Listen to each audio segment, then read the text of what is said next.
हीरा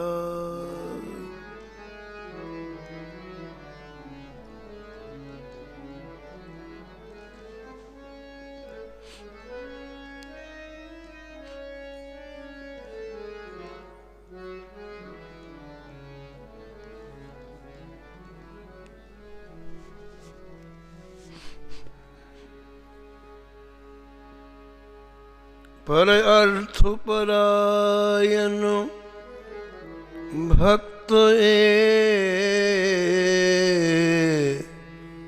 कामधेनु कलयुग के।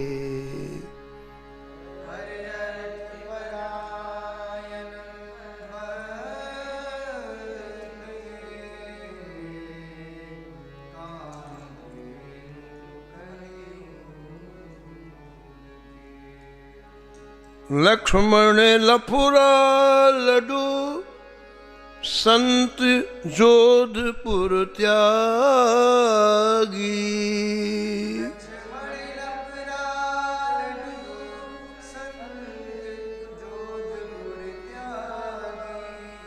सूरज कुंभन दास भिमानी खेम विरागी।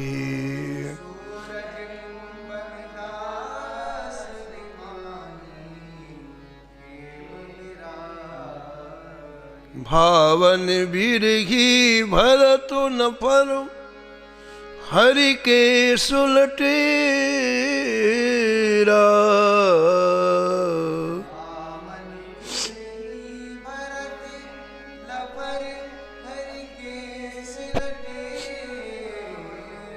हरिदास अयोध्या चक्रपाण सरजू तट डेरा।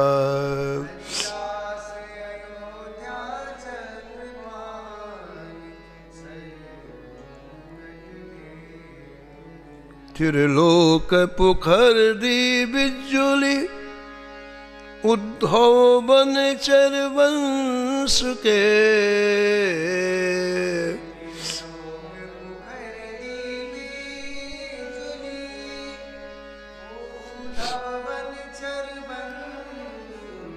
पर अर्थ परायण भक्त कामधेनु कलयुग के। पर अर्थ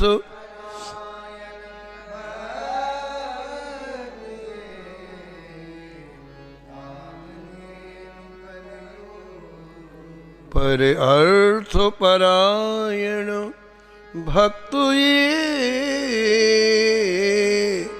कामधेनु कलयुग के।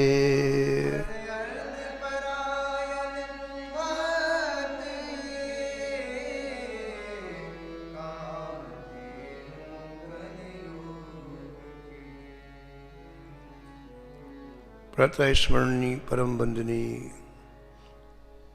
भक्तमाल के रचयिता श्री नाभाजी महाराज इस छप्पे में एक साथ कई संतों के नामों का संकीर्तन किया है और निष्कर्ष के रूप में कहते हैं इनका जीवन कितने उच्च कोटि का था,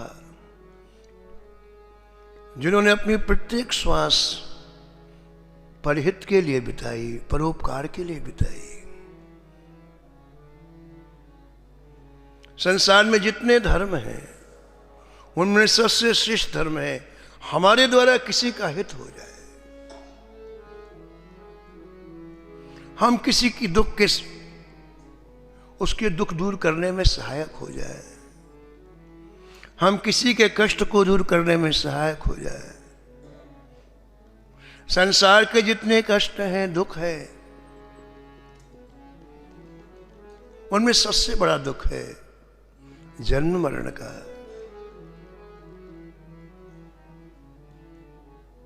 जन्मत मरत दुसह दुख होई। कहते हैं कि जन्मने और मरने में जो सहन न किया जा सके इतना कष्ट होता है, दुस्सह है।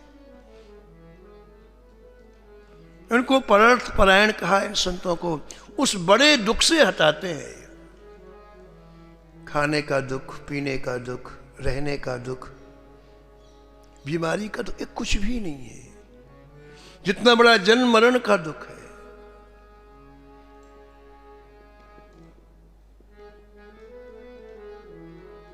ये संत हमारे समीप बैठ करके हमें समझा करके, बुझा करके, हमारी वृत्तियां जो गलत जगह जा रही हैं उन्हें ठाकुर जी से जोड़ते हैं।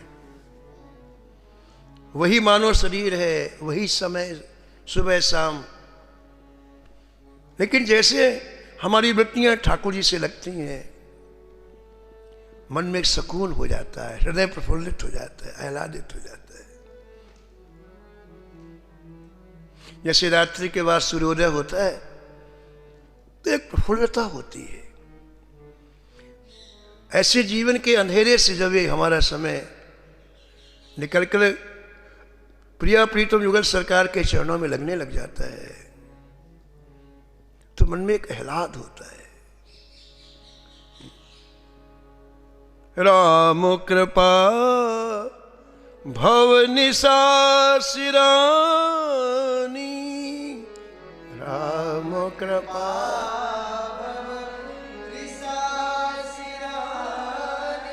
जागे फिर न डसई हो,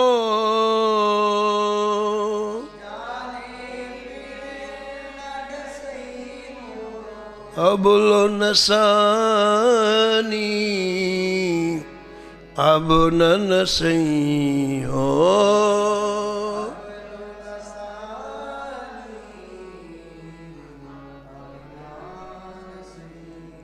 गोस्वामी जी ने कहा कि संतों की कृपा हो गई, ठाकुर जी की कृपा हो गई, भवनिशा, संसार रूपी अंधेरे में जो मैं भटक रहा था, सिरानी वो समाप्त हो गया। अब मैं जाग गया। जागने के बाद जैसे हमें हर चीज दिखाई पड़ती है, यहाँ ये वस्तु रखी है, वहां वस्तु, ऐसे प्रेमियों हृदय का जागना क्या है, जहां हमें श्री ठाकुर जी की आवश्यकता महसूस होने लग जाए। ठाकुर जी का भजन करना अलग बात है, ठाकुर जी की आरती करना अलग, लेकिन ठाकुर जी की आवश्यकता जीवन में महसूस होने लगे, आवश्यक ठाकुर जी लगने लगे, बिल्कुल अलग बात है। हमें ठाकुर जी आवश्यक लगे। भोजन शरीर के लिए आवश्यक लगता है तो हम कितनी व्यवस्था करते हैं भोजन की। धन जीवन के लिए आवश्यक लगता है, तुम कैसा संग्रह करते हैं धन का। ऐसे प्रेमियों वो दिन कब आएगा जब हमें गोविंद आवश्यक लगने लग जाए, जब हमें राघव आवश्यक लगने लगे, हमें ऐसा लगे कि इनके बिना हमारा काम नहीं चलेगा। अभी तो काम चलता है, अभी तो भजन करे ना, हमें कोई फर्क कहां पड़ता है। इसका मतलब है कि आवश्यक नहीं, समय मिले तो कर लो, नहीं तो ना करो। नहीं, ठाकुर जी आवश्यक लगने लगे। हमारी जीवन की यात्रा में ठाकुर जी एक नंबर में आ जाए। अब हम हर पल हर श्वास ठाकुर जी के लिए जिए। भोजन इसलिए करें कि ठाकुर जी की सेवा करनी है, नींद इसलिए ले कि ठाकुर जी की सेवा करनी है, धन इसलिए कमाए कि ठाकुर, यानी हमारे लक्ष्य में ठाकुर जी आ जाए। ये जागना हुआ। राम कृपा भवनिशा सिरानी, राम कृपा जागे फिर न डसई हो, जागे फिर अब लो नसानी, अब न सही हो, अब लो नसानी। परवश जानो हंसो इन इंद्रिन, परवश जान निज बस हुए न हसई हो।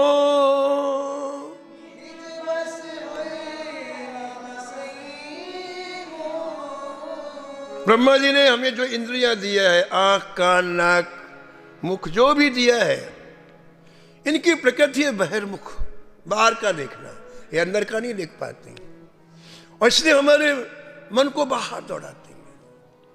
अंदर की तरफ देखने का समय अवकाश ही नहीं मिलता है। इंद्रियों के अधीन मन हो जाता है, मन के अधीन बुद्धि हो जाती है, पूरा जीवन व्यक्ति भटकता रहता है। वो स्वामी जी कहते कि अब मुझे समझ में आ गया, अब मैं इनके बस होकर के अपना समय व्यर्थ में नहीं खराब करूंगा। अब मैं प्रतिज्ञा कर रहा हूं कि मैं शेष जीवन, हे रघुनाथ जी, अपने मन को आपके चरणों का चंचरीक बना करके अब उसमें व्यतीत करूंगा। मन मधुकर पन के तुलसी, मन मधुकर रघुपति पद कमल बसई हो।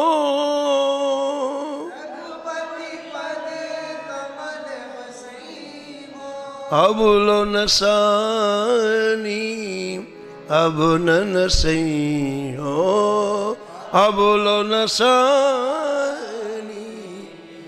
अब न सही हो। तो श्री नाभाजी महाराज पर अर्थ परायण भक्ते कामधेनु कलयुग के ऐसा कहते हैं। पर अर्थ, दूसरे के हित में इन संतों ने अपना संपूर्ण जीवन लगा दिया है।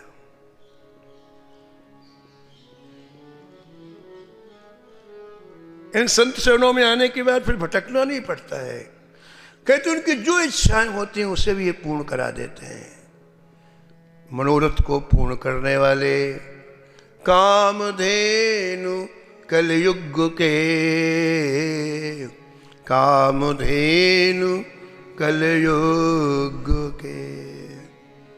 परम पावन श्री कुम्भन दास जी का दिव्य चरित्र आप श्रवण कर रहे थे। देखिए एक संत की रहनी कितनी साधारण होती है, लेकिन उसका जीवन कितना ऊंचा होता है। इसका तात्पर्य क्या हुआ? इसका तात्पर्य हुआ कि जीवन में जिसकी परम आवश्यकता है उधर हमें ध्यान देना चाहिए। हम जब ध्यान देंगे, उसकी आवश्यकता महसूस करेंगे, तो जरूर हमारे जीवन में आएगी। एक कहावत है, आवश्यकता आविष्कार की जननी है। हमें जिसकी जिसकी आवश्यकता पड़ती है हम उसको खोजते हैं। तो ऐसे प्रेमियों, इन महापुरुषों के जीवन में आप देखो, हमसे ज्यादा इन्होंने अभाव का जीवन जिया, हमसे ज्यादा इनके जीवन में कष्ट का वातावरण रहा, लेकिन उन्होंने अभाव को अभाव नहीं समझा, कष्ट को कष्ट नहीं समझा। क्यों? उनकी दृष्टि देह में नहीं थी, उनकी दृष्टि शरीर में नहीं थी, उनकी दृष्टि अपने गोविंद में थी, अपने माधव में थी। हम इस शरीर को कितना भी संभालेंगे, एक दिन इसे जाना है। हम संसार को कितना भी संभालेंगे, उसको छूटना है। तो ऐसे देह, ऐसे शरीर में पूरी आसक्ति नहीं होनी चाहिए। ये शरीर साधन मंदिर है। शरीर नहीं रहेगा तो हम सेवा कहां से करेंगे, शरीर नहीं रहेगा तो हम भजन कहां से करेंगे, है ना? क्योंकि इस शरीर से हमें सेवा करनी है, भजन करना है, परोपकार करना है, परित करना है। इसलिए इस शरीर को संभालना है, इसकी रक्षा करना है। तो ठीक है, लेकिन शरीर ही सब कुछ है, इसके आगे कुछ ना सोचना ये अच्छा नहीं है। तो संतों के परम पावन चरित्रों में आप देखेंगे कि कैसा जीवन जी करके अपने जीवन को इतना सुगंधित बना लिया, अपने जीवन को उन्होंने इतना दिव्य बना लिया कि आज 500 वर्ष हो गए, जिन संतों का चरित्र आप श्रवण करें, इनको 500 वर्ष हो गए, किसी को 700 वर्ष हो गए, किसी को 1000 वर्ष हो गया। इनकी दिव्य सुगंधी आज भी संसार में फैल रही है। इनका स्मरण करते हैं तो मन उमंग से भर जाता है। आज भी ये जितने संत हैं स्मरण करते ही प्रकट हो जाते हैं, आज भी। और प्रकट नहीं होते, उनके मन में एक भावना होती है, इन जीवों को कैसे सुखी करें। अतिशय उदारता इनके हृदय में होती है। ये जो जीव मेरी कथा सुने, इनका कैसे उत्कर्ष हो, इनका कैसे कल्याण हो।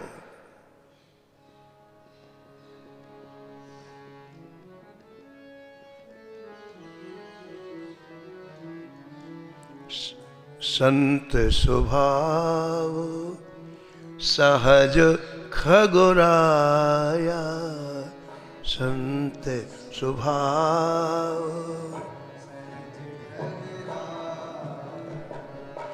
परहित हेतु बचन मन काया,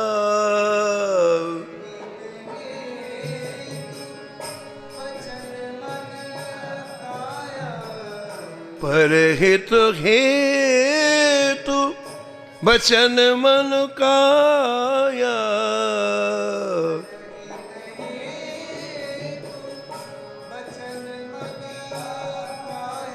बचन मन काया, वचन मन काया।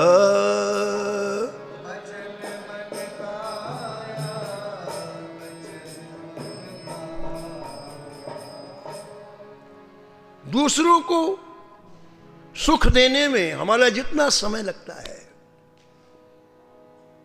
उस समय स्वर्ण अक्षरों में ठाकुर जी लिखते हैं। दूसरों को के कष्ट को दूर करने में जो हमारा समय व्यतीत होता है, उसको ठाकुर जी स्वर्ण अक्षरों में लिखते। पूज्य भाई जी श्री हनुमान सात पोदार जी ने एक बात कही कि एक कोई स्टेट के राजा थे, बड़े धार्मिक, बड़े परोपकारी, बड़े परायण।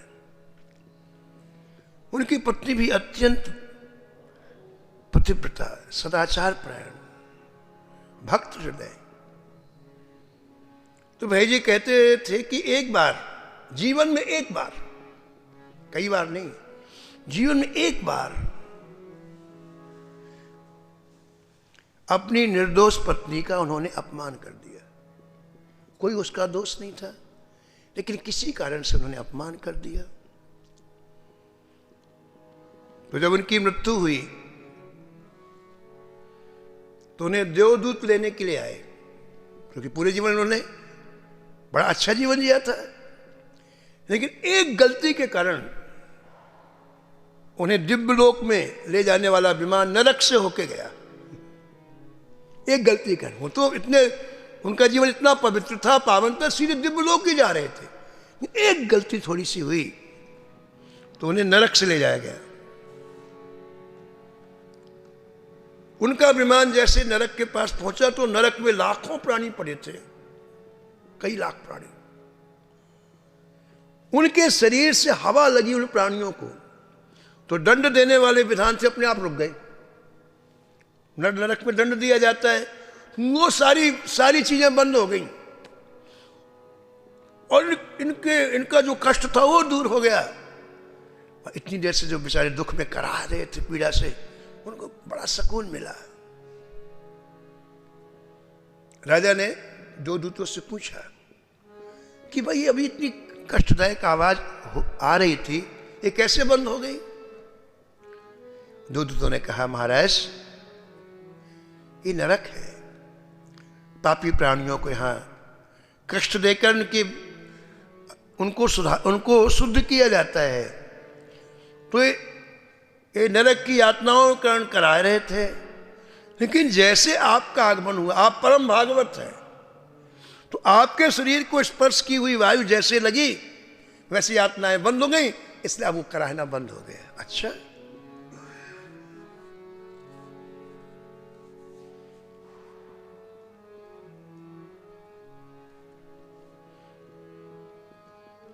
विमान फिर आगे चला। और जैसे विमान चला तो फिर वो कराने लग गए। वो तो उनकी हवा लगी थी। तो राजा ने पूछा अब ये क्यों करा रहे हैं? बोले राजन अब आपका विमान आगे जा रहा है, इसलिए अब उनको आपकी वायु का स्पर्श नहीं हो रहा, इसलिए कराने लगा। अच्छा हमारा विमान रोको यहां। क्यों महाराज? दो दूतों ने कहा महाराज आप नरक में रहने के अधिकारी नहीं है, आपको तो दिव्य लोक में जाना है। एक छोटी सी भूल हो गई थी आपको, आपने अपनी निर्दोष पत्नी का एक बार अपमान कर दिया था, उसी कारण एक क्षण के लिए आपको नरक से जाना पड़ा। आपके लिए तो दिव्य लोक है। राजा ने कहा हमको दिव्य लोक में नहीं जाना है, हमको यही रहना है। हमारे रहने से यदि इतने लोगों को कष्ट दूर हो रहा है, हमारे यहां रुकने से लाखों लाखों करोड़ों करोड़ व्यक्तियों को सुख मिल रहा है, हमें नहीं जाना दिव्य लोक, हम यही रहेंगे। अब देवदूत समझाते समझाते परेशान हो गए, जाने को तैयार नहीं हुए। तो इनके पास भी सिस्टम होता है, जैसे हम लोगों का सिस्टम होता है कि भाई कलेक्टर से कहो, कलेक्टर ना माने तो कमिश्नर से कहो, मुख्यमंत्री से, ऐसा सिस्टम, ऐसे वहां भी सिस्टम है। तो दो दूतों ने कहा कि इनसे हम जबरदस्ती तो कर नहीं सकते क्योंकि पुण्यात्मा है। तो उन्होंने सिस्टम में अपना देवराज इंद्र को बुलाया, धर्मराज को बुलाया कि ये नरक से जाना नहीं चाहते हैं, क्या करें हम? तो देवराज इंद्र प्रकट हो गए,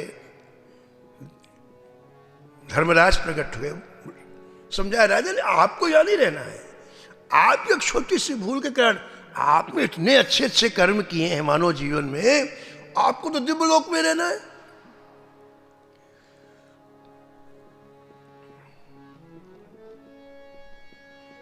राजा ने कहा नहीं, हम यही रहेंगे, हम यही रहेंगे। अरे बोले आपके बहुत सारे सत्कर्म हैं, उनका आप पूर्ण का आपको फल भोगना है। बोले ठीक है, आप जल मंगाओ। जल मंगाया गया, हाथ में जल लिया और कहा मैं संकल्प करता हूं कि मैंने जीवन में जितने पुण्य किया है, ये पुण्य नारकी जीव को प्रदान करता हूं कि ये सुखी हो जाए। अपने संपूर्ण पूर्ण नारकी जीवों के लिए जैसे जल गिराया, वैसे उनकी पीड़ाएं मुक्त हो गई, उनका कष्ट मुक्त हो गया और हंसते हंसते दिव्यलोक में जाएगा। देवराज ने कहा कि अब चलो। अब बोले अब तो हमारे पुण्य खत्म हो गए, अब कहां चले, हमने दे दी। अरे बोले अब तो अनंत गुना पुण्य हो गया, आपने इनको, अब वो अनंत गुना बढ़ गए, अब तो और ऊपर के लोकों में जाना पड़ेगा। कहने का तात्पर्य है प्रेमियों, किसी के कष्ट को दूर करने में हम अपने सुख को बांट दें, अपने पुण्य को बांट दें, अपनी सुविधाओं को बांट दें, तो हमें अनंत गुना होकर मिलती है। यही काम संतों ने किया है। पर अर्थ परायण भक्त ये, पर अर्थ परायण कामधेनु कलयुग के, कामधेनु कामधेनु कलयुग के।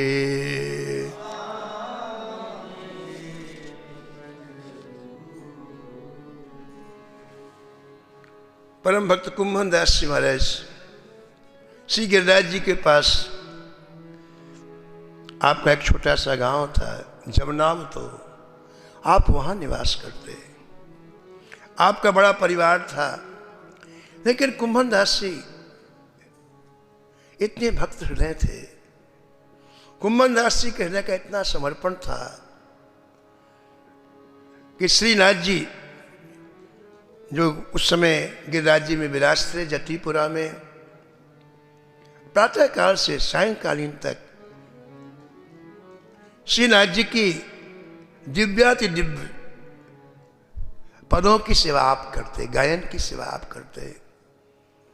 और कल आपने सुना कि इतना कंठ आपका मीठा था, इतना सुंदर कंठ था आपका, इतना सुंदर कंठ था कि ठाकुर जी जब शयन कर जाते रात्रि में, तो ठाकुर जी को पदों सुनने की बड़ी इच्छा होती। मंदिर खुलता सुबह 7 बजे और कुंभन दास जी के पास सुबह 4 बजे पहुंच जाते ठाकुर जी। कुंभन दास जी का एक खेत था, उस खेत की आप सुबह सुबह रखवाली करने के लिए जाते फसल की, क्योंकि मंदिर खुलने के बाद फिर पूरा समय मंदिर में लगाते थे। तो प्रातःकाल उठ करके अपने आप खेत में जाते और वहाँ 2 या 2.5 घंटे रखवाली करके श्री ठाकुर जी के उत्थापन का समय 7 बजे हो जाता,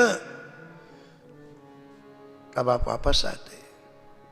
और इसके बाद फिर मंगला के पद महाराज, श्रृंगार के पद, ठाकुर जी के राजभोग के पद, ये एक श्रृंखला श्री ठाकुर जी को पदों के माध्यम से रिझाने की लगा देते। ये पद क्या है? ये रसिकों की वाणी है। रसिकों की वाणी क्या है? जो प्रेम हृदय में समाता नहीं है वो शब्दों के द्वारा बाहर आता है, वही रसिकों की वाणी है। इसलिए ये शाश्वत है, ये कालातीत है, ये काल के गाल में नहीं जा सकते। ये इनकी रचनाएं भौतिक नहीं है, इनकी रचनाएं श्री ठाकुर जी को देख देख करके लिखी गई हैं। जैसे ठाकुर जी चिन्मय हैं, दिव्य हैं, ऐसी रचनाएं भी चिन्मय हैं और दिव्य हैं। इनका रस भी रोज नया नया होता है। आप रोज रामायण पढ़ो, नया नया रस आएगा। आप रोज भक्तमाल पढ़ो, नया वही उसी चरित्र को आप 1000 बार सुनो, 1000 बार नया नया भाव आएगा, क्योंकि दिव्य है, ये चिन्मय है, ये रस में है। हम ठाकुर जी का रोज दर्शन क्यों करते बताओ आप? अरे एक दिन कर लिया। एक बार एक सन्यासी महात्मा थे, बड़े पढ़े लिखे थे, तो बोले माँ जी हमने सुना कि आप रोज बिहार जी जाते हैं। मैंने कहा माँ जी बुलाते चले जाते हैं। अरे क्या एक बार देख लिया क्यों समय खराब करते हो? वो बोले अरे एक बार देख लिया क्यों समय खराब करते हो? तो हमने उनसे निवेदन किया कि महाराज ठाकुर जी को देखने वाली आंखें दूसरी होती।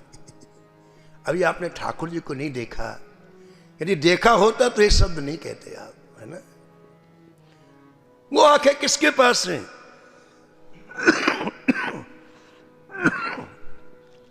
वो आंखें प्रेमियों के पास हैं। एक दिन दर्शन ना मिले तो कैसी व्याकुलता हो जाती है।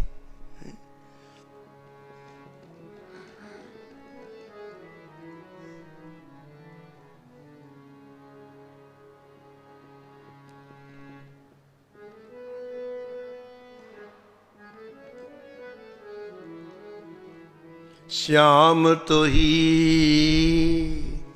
नैनन रखूं छिपाए, श्याम तो ही नैनन रखूं,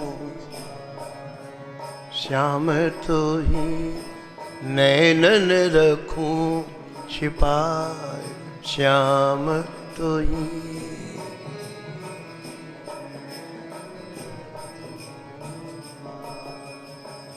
प्रेम डोरते बांधी चरणों तब, प्रेम डोरते,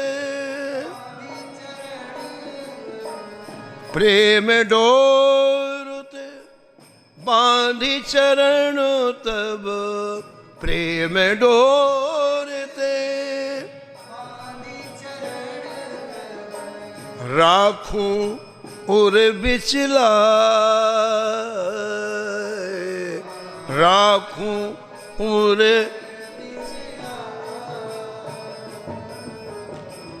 नैनन रखूं छिपा, श्याम तो ही नैनन रखूं छिपा।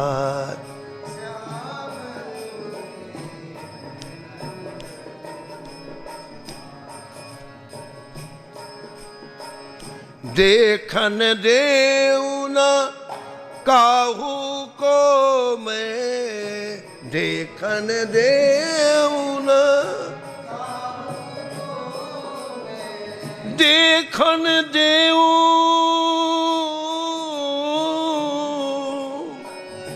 देखन देऊ काहू को मैं देखन देऊँ न, कबहू परम धन रम्य, कहूँ परम रम्य, नैनन रखूं छिपा श्याम तो।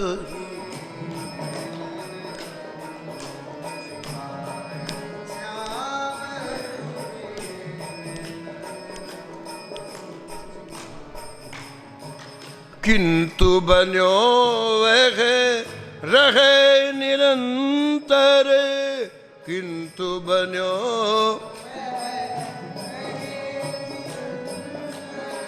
मेरे लोचन गम,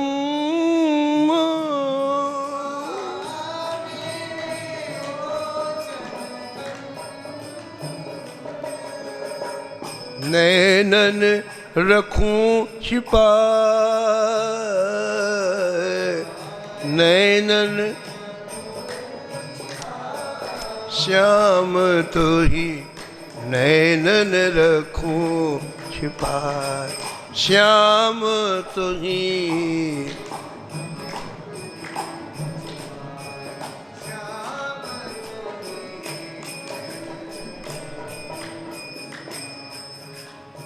रहियो सदा बसे प्राणन में, रहियो सदा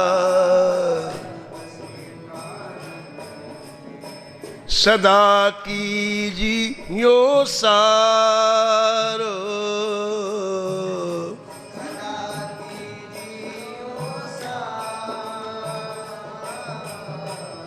जान मोए चेरी चरणन की,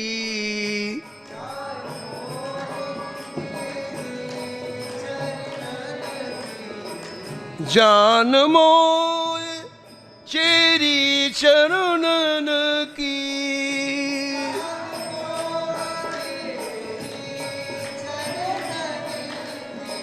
रखियो नंद दुलार, रखियो नंद दुलार, नैनन रखूं छिपा श्याम तो ही, नैनन रखूं श्याम तो ही, नैनन रखूं छिपा। तो श्री ठाकुर जी को देखने की आंख किसी भक्त के पास होती है। आप जो जानकी वल्लभ जी का दर्शन करते हैं तो श्री ठाकुर जी के श्री विग्रह से नित्य नवीन नवीन सौंदर्य प्रकट होता है। इसलिए वैष्णव कई बार दर्शन करते हैं। जैसे नदी का जल जो अभी बह गया वो दोबारा नया जल आता है, नदी बहती ये जल गया नया आया ये जल गया। ऐसे श्री ठाकुर जी के श्री विग्रह से नित्य नवीन नवीन रूप माधुर्य प्रकट होती है। इसलिए वैष्णव उसको निहारते हैं, उनको सुख मिलता है। तो श्री कुम्भन दास जी के गायन को सुन करके श्री ठाकुर जी को कभी तृप्ति नहीं होती, और सुनूं और सुनूं। तो कुम्भन दास जी तो उत्थापन में पहुंचते, लेकिन ठाकुर जी रहा नहीं जाता। ठाकुर जी श्रीनाथ जी सुबह 4 बजे सीधे खेत पहुंच जाते। खेत में कुम्भन दास जी 2-2.5 घंटे खेत की रखवाली करते, फिर मंदिर में पद गायन की सेवा करते। तो हम ये कह रहे थे कि उनके पदों में इतनी मिठास थी, इतनी मिठास कि श्री ठाकुर जी को रहा नहीं जाता था। तो खेत में पहुंचे ठाकुर जी, श्रीनाथ जी पहुंचे। अब खेत में क्या व्यवस्था हो, वहां तो मिट्टी रहती है, मेड़ रहती है और फसल रहती है। अब श्री ठाकुर जी पहुंच गए, बिल्कुल लेफ्ट राइट करते हुए पहुंच गए। कुम्भन दास ने देखा ठाकुर जी आ गए तो तुरंत प्रणाम किया, जय जय। बोले प्रणाम मत करो, हमको पद सुनाओ, हमको सुनाओ गा के, हमको बहुत सुनने की इच्छा हो रही है। तो पत्ते बिछा दिए, वृक्ष में पत्ते बिछाए। अब कहाँ बैठे हैं, बैठो, मेड़ में बैठा दिया। और भले श्री कुंभनदास जी महाराज ने पदों का गायन प्रारंभ किया।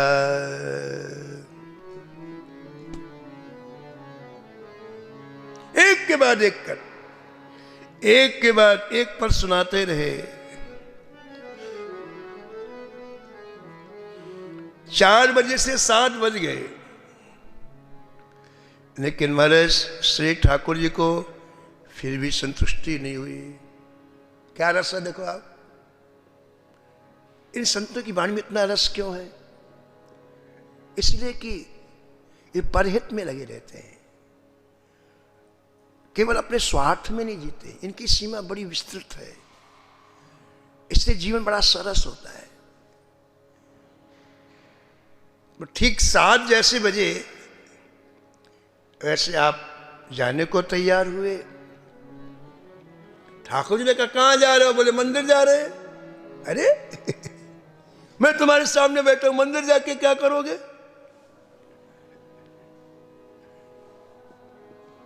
कुंभनदास जी ने कहा कि जय जय, आपका कोई भरोसा नहीं है, अभी 2 मिनट में गायब हो जाओ आप। लेकिन मंदिर में आचार्य ने आपको विराजमान कराया है, वहां से चाहो तो नहीं जा सकते हो। आपसे ज्यादा मंदिर वाले विग्रह में हमारा ज्यादा विश्वास है। अभी आयो गायब हो जाओ, तुम क्या करेंगे? तो जहां आचार्य ने आपको पधराया है उस मंदिर में आप परवश हैं, आप नहीं जा सकते हैं। तो महाराज हम तो जा रहे हैं। इसका तात्पर्य क्या हुआ कि जिनके द्वारा ठाकुर जी मिले उस साधन को नहीं छोड़ना है। इन्हीं के द्वारा तो ठाकुर जी, इन्हीं के द्वारा तो आए, यहां गाते थे तभी तो आए। तो हमारे लिए मुख्य है, जिस माध्यम से ठाकुर जी मिलते हैं वो हमारे लिए सबसे प्राण प्रिय है। तुलसी सो सब भांति परम हित, तुलसी सो पूज्य प्राण ते प्यारो,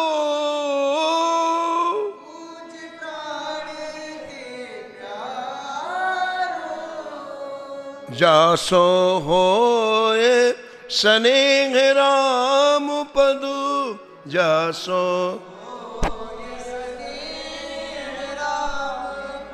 है तो मतो हमारो, है तो मतो हमारो, है तो मतो हमारो, है तो मतो हमारो, है तो मतो हमारो। कुंभनदास ने कहा जय जय एक बात पूछो। बोले आप पूछो। यदि मैं रोज रोज मंदिर जाके पदों की सेवा नहीं करता और मेरे इतने पुण्य इकट्ठे नहीं होते तो आपका दर्शन होता है क्या? नहीं होता है। आप लीजिए इसलिए कि मैं मंदिर जाके रोज सेवा करता हूं, सुबह से लेकर शाम तक। और आज मुझको कितनी कृपा प्राप्त हो रही है कि खेत में आके आप बिना बुलाए दर्शन दे रहे हैं मुझे। तो मेरे लिए वो मंदिर के ठाकुर मुख्य हैं। दूसरी बात निवेदन किया कि जय जय एक बात आप बताएं, जब मैं मंदिर जाता हूं तो आपके साथ साथ आपके प्रेमियों का भी दर्शन होता है, जिन्हें आप प्रिय लगते हैं। अब हम लोग बिहारी जी जाते हैं, वहां क्या लाभ होता है? बिहारी जी का तो दर्शन होता है, लेकिन बिहारी जी के प्रेमियों का भी दर्शन होता है। एक दिन बहुत भीड़ थी बिहारी जी में, बहुत भीड़ थी, बहुत भीड़। तो हम लोग पीछे से दर्शन कर रहे थे, तो आपस में बात कर रहे थे लोग कि माजी पता नहीं इतनी भीड़ कहां से आती है बिहारी जी में। कितनी भीड़, जैसे कोई प्रकट होती हो भीड़, इतनी भीड़। तो एक संत बोले ऐसा मत कहो, भीड़ मत कहो, ये ठाकुर जी के प्यारे हैं, दुलारे हैं, ऐसे कोई आता है क्या? इनको भीड़ मत कहो, ये प्रेमी है ठाकुर जी के, प्रेमियों को भीड़ मत कहो। ना जाने इसमें से किसका क्या भाव है। सबके किसी के अंदर कोई घुसा हुआ है क्या? श्री ठाकुर जी के लिए पता नहीं किसका क्या भाव है महाराज। इसलिए प्रेमी है, ये भक्त है, भीड़ नहीं है। और हमारा ये सौभाग्य कि इनके दर्शन हो रहे हैं। तो वो दर्शन ठाकुर जी के प्रकट होने में नहीं होगा, वो दर्शन तो मंदिर में ही होगा। प्रेमियों के से ठाकुर जी का दर्शन, अनंत अनंत प्रेमी आते हैं। और क्या बताया जाए महाराज, पता नहीं कौन कितने ऊंचे स्तर का प्रेमी है, कुछ पता नहीं। और उनमें से किसे ठाकुर जी कितना चाहते हैं भी पता नहीं।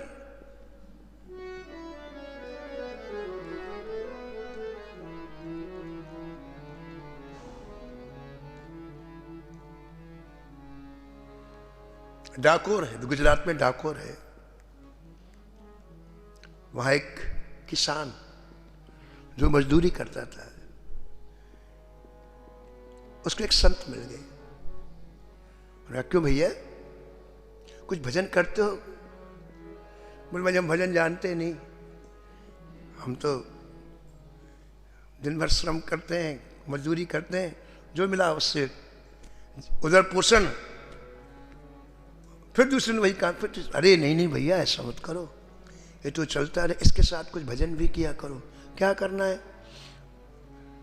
बोले एक काम किया करो, तुम्हारे पास में द्वारका है तो द्वारकाधीश जी का दर्शन कराया करो, रणछोड़ जी का दर्शन कराया करो, हर एकादशी को जाया करो और दर्शन इतना कर लो। और सुनो एकादशी के दिन व्रत भी रखा करो। 2 बात मान लो, अच्छा माँ जी मान लूंगा। और वो सीधा साधा व्यक्ति डाकोर से चल करके हर एकादशी के दिन श्री द्वारकाधीश जी का दर्शन करने लग गया। उसके सहज प्रेम पर ठाकुर जी निछावर हो गए। वो न शास्त्र पढ़ा है, न वेद, कुछ भी नहीं पढ़ा। एक संत की आज्ञा का पालन करने के लिए, उनकी बात पर विश्वास करने के लिए महीने में 2 एकादशी आती हैं, वो 2 बार डाकोर जाता, वहां से वापस। देखो जो सरल व्यक्ति होता है ना, उसको तर्क नहीं होता है, तो अक्षरशः उस बात को स्वीकार कर लेता है। और पढ़ने लिखने वाले व्यक्ति के पास तर्क होता है तो बड़ी मुश्किल होती है, वो हर बात को तर्क से काटने का प्रयास करता है। तो 20 वर्ष की आयु से द्वारका गया और आज उसकी आयु 80 वर्ष हो गई। 60 वर्ष तक लगातार जाता रहा बिना किसी व्यवधान के। पूरी रात्रि मंदिर के बाहर जैसे जगमोहन में हम बैठे ना, मंदिर बंद होने के बाद भी कीर्तन करता रहता, सुबह वापस गांव चला आता। एकादशी की रात्रि में जागरण करता, द्वादशी को चला। तो रात्रि में एकादशी के दिन ठाकुर जी दरवाजा खोल के बाहर निकले उसके पास। उसका नाम था रामदास। रामदास ठाकुर जी आवाज, ठाकुर जी देखो रामदास, अब तुम बूढ़े हो गए हो, 80 वर्ष की आयु हो गई है, तुम वहां से पैदल चल के आते हो, अच्छा नहीं करते हो। अब एक काम किया करो, तुम वहीं मेरा ध्यान कर लिया करो, अब मत आना इतनी दूर चलकर, बहुत शरीर को कष्ट होता है। जो आज्ञा कह के चले गए रामदास। और जैसे ही एकादशी आई वैसे फिर आ गए। मतलब मन को खुराक मिलती है, फिर मन मानता नहीं। 60 वर्ष से जो नियम चला रहा है, एकादशी आई फिर सुबह चल दिए, फिर आ गए। तो ठाकुर जी दिन रात्रि में जब सब सो गए ना, तो रात्रि में दरवाजा खोल के फिर बाहर आए। उससे बोले क्यों नहीं मना किया था, क्यों आए? तो भक्त ने जो बात कही बड़ी सरस कही, बड़ी हृदय को छूने वाली कही। रामदास जी ने जो बात कही, बोले जय जय मैं नहीं आया, ये आंखें नहीं मानी, आपको देखे बिना इन आंखों को ये मुझे ले आई।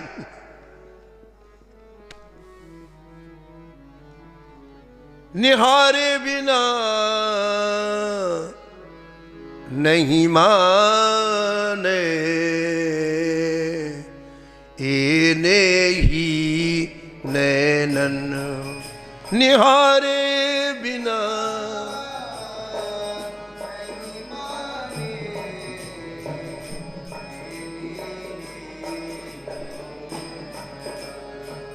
ये ने ही नैननमा ये ने ही निहारे बिना नहीं माने ये ने ही नैननमा।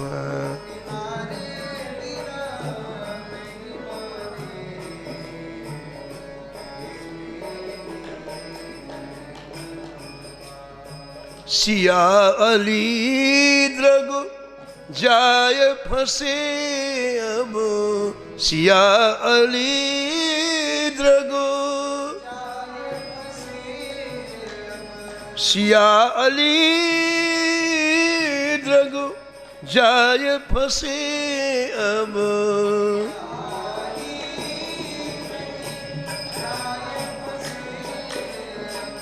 मानत नहीं कहवन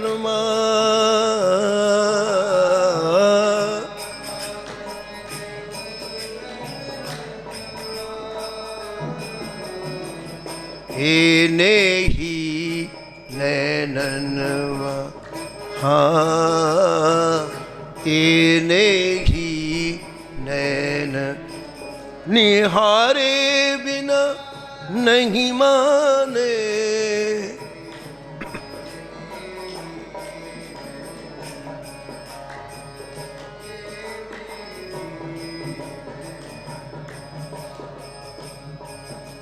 तो श्री ठाकुर रामदास जी की ये बात सुनने के बाद श्री ठाकुर जी की आंखों से अश्रु गिरने लगे। अब देखो लाखों लोग द्वारकाधीश जी के दर्शन करने आते हैं, लेकिन श्री ठाकुर जी के शब्द सुनो। अब ठाकुर जी क्या उत्तर दिया। रामदास जी ने कह मैं क्या करूं, ये आंखें नहीं मानती बिना आपका दर्शन। तो ठाकुर जी क्या बोले सुनो आप। ठाकुर जी बोले कि रामदास जी सही बात तो यह है कि लाखों की भीड़ में मैं केवल तुम्ही को देखता था कि मेरा रामदास आया कि नहीं, मेरा रामदास आया कि नहीं। मैं भी केवल तुम्हारी प्रतीक्षा करता, तुम्हारे अंदर जो प्रेम है किसी में नहीं है। तो मैं इस भीड़ को नहीं देख, तुम्हारी मेरा रामदास आया कि नहीं, मेरा रामदास। अब रामदास तुम एक काम करो, मुझे उठा करके अपने घर ले चलो, मंदिर से उठा के घर ले चलो, वहां तुम मेरे को देख लो, मैं तुमको देखूंगा। और किसी क्या मतलब है, मैं जिस प्रेम को प्राप्त को तुम्हारे पास है मुझे ले चलो। तो हम ये निवेदन कर रहे थे कि बिहारी जी के दर्शन करने के लिए कौन कितना बड़ा प्रेमी आता हम लोगों को पता नहीं है। तो उनका दर्शन भी मंदिर में हो जाता है। यानी किस प्रकार है, ऐसा कुंभन दास जी कह रहे हैं कि यहां तो केवल आपका दर्शन होता है, लेकिन मंदिर में उनके साथ उनका भी दर्शन होता है।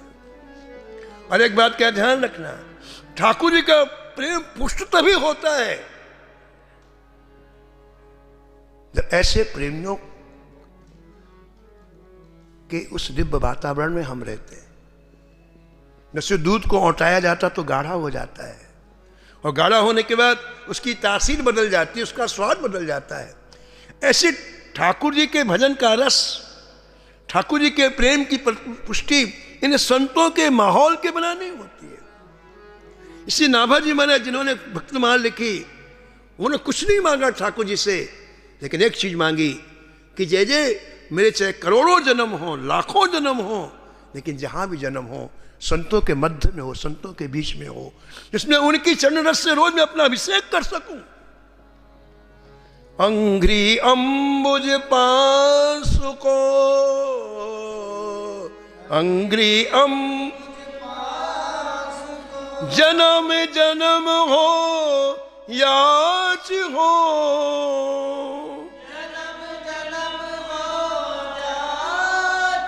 जन्म जन्म हो याच हो,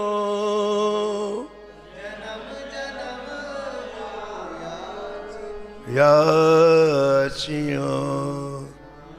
इसलिए जय जय अब मैं जाऊंगा मंदिर, उत्थापन का समय हो गया, वहां मैं पदों का गायन करूंगा।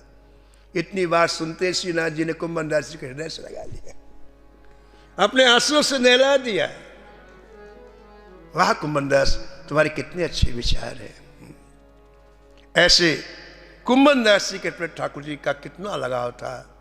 ये चरित्र और भी हैं, आगे आप श्रवण करेंगे। आज समय की मर्यादा में वाणी को यहीं विराम। नमो नमो श्री भक्त